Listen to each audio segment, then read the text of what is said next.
Acts chapter 14. For Iconium, Paul and Barnabas go inside the Jew synagogue and then preach sotey many Jew and Greek people come believe God's word. But the Jew people wey not gree believe gather the Gentile people come spread their mind against Paul and Barnabas. The apostles stay there tey well and then talk with boldness about God, wey show say their message about him goodness na true, because e come give them power to do many miracles and wonders. But the people wey dey the town come divide. Some dey the Jew side and some dey the apostle side.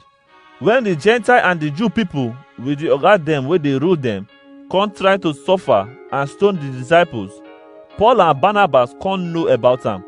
So they come run go Lystra and Derbe wey dey for Lycaonia and all the area wey dey near there, and dem continue to dey preach for there. For Lystra, dem meet one man wey no fit waka since when dem born am.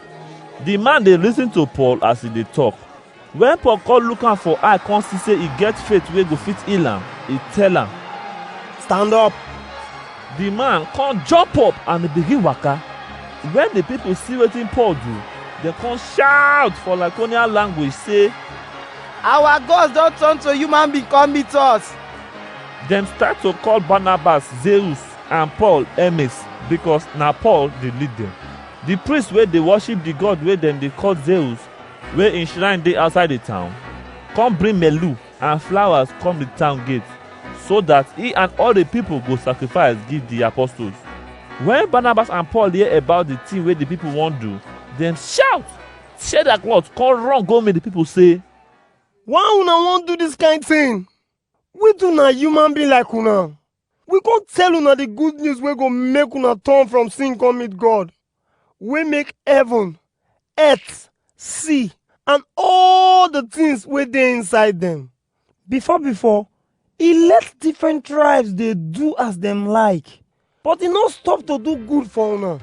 E dey give una rain from heaven and food from ground, so that una go chop and belle go sweet una." Upon all these things wey Paul and Barnabas talk, dem no fit stop the people make dem no do the sacrifice.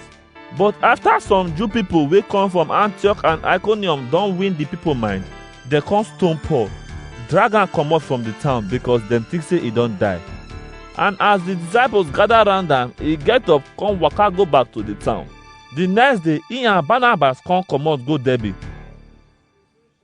After dem don preach God word for that town and many people don turn from sin come meet God, dem come go back to Lystra, Iconium and Antioch. Dem encourage the disciples say make dem get heart and make dem continue to dey believe say, "We go must suffer well for people hand before we go fit enter God kingdom." When dem don choose elders wey go lead the believers for the different church, dem come pray and fast say make God protect dem.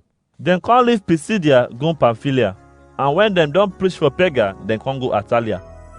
From there, dem enter ship go Antioch where dem for first pray for dem, for the work wey dem just finish now.